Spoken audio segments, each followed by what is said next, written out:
The next video for our lesson 6-7 is called How to Graph Linear Inequalities Using Desmos. If we were doing this lesson in a normal classroom, I would show you how to do all of this work by hand, but since you have to learn it without me, I'm going to teach you the easier way to do it, kind of cheat the system, and we're going to use the Desmos graphing calculator to help us out.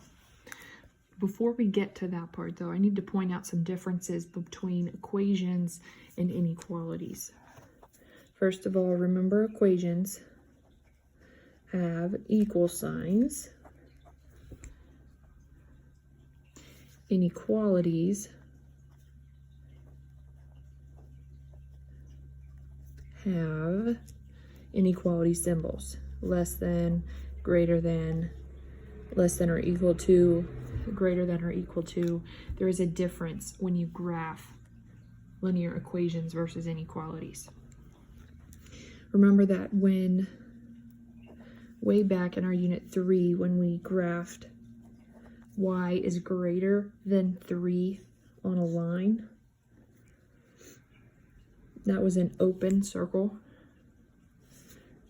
versus y is greater than or equal to 3, that was a closed circle. This is an open symbol and this is a closed symbol. If you're going to graph linear equations that have open symbols versus closed symbols, there is a similar difference. Open symbols have the line in about the same place as it would be if it was an equation, but the line is dotted instead of regular since that's open. If it was closed,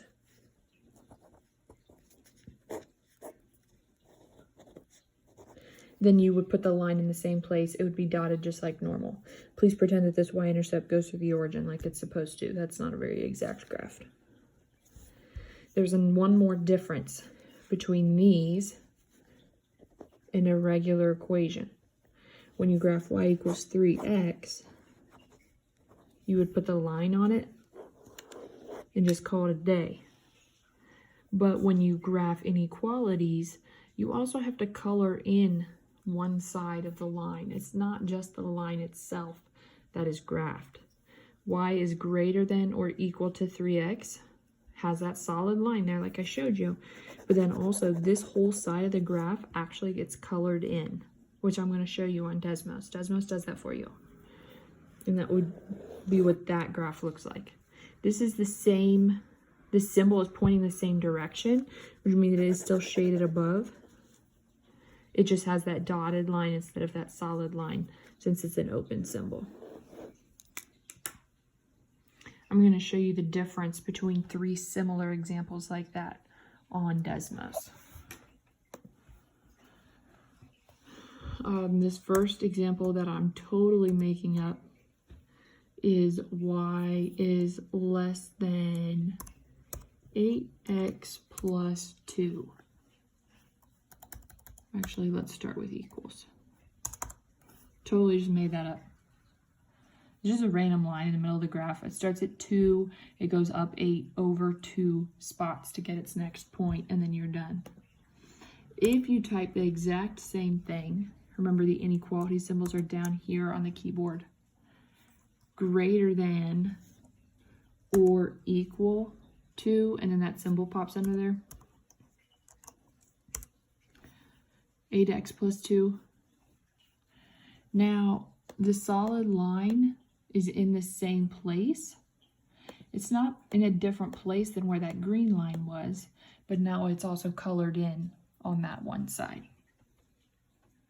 Let me show you the exact same thing, but greater than with just a less than, or I'm sorry, just a greater than symbol, no equal bar. This was the normal green line that we had at the beginning. This was the equation, just a straight line. Now this one has a dotted line. Do you see that? It's not solid. That's a dashed line because it's an open circle. You start at 2, you go up 8 over 1, and you make a dotted line. Desmos tells you this is the side that needs colored in. It's always an either or situation. Desmos is doing the work for you. They're telling you it's on this side. So let's do a couple problems on that IXL together. And I'll show you how I need you to do them on here. We're going to graph this inequality. X is greater than or equal to -6. So let's get rid of these. X is greater than or equal to -6. Desmos reminds you that that's a vertical line that goes through where X is -6. It is solid because that's a closed symbol. Desmos is telling you to shade on the right side. So the first thing that we need to do is put the line down. Put a dot where X is -6. It goes straight up and down. We do want that to be a solid line, so we're going to leave it like that. The cursor is showing us our shading. Desmos said shade it on the right. Wonderful. Next problem. Y is less than or equal to 6. Y is less than or equal to 6. Desmos reminds you that's a horizontal line where Y is 6. It is solid because it's closed. And then we're supposed to do the coloring underneath. So point at 6. It goes straight across. Leave it solid. Shade underneath. Correct. We're doing awesome here, guys. Y is greater than 4X. So Y is greater than 4X. Ooh, this one's going to be tricky. Look, it's slanted. It's not straight across. Remember, since it has an X here, it's not just horizontal. It's slanted. It's a diagonal line.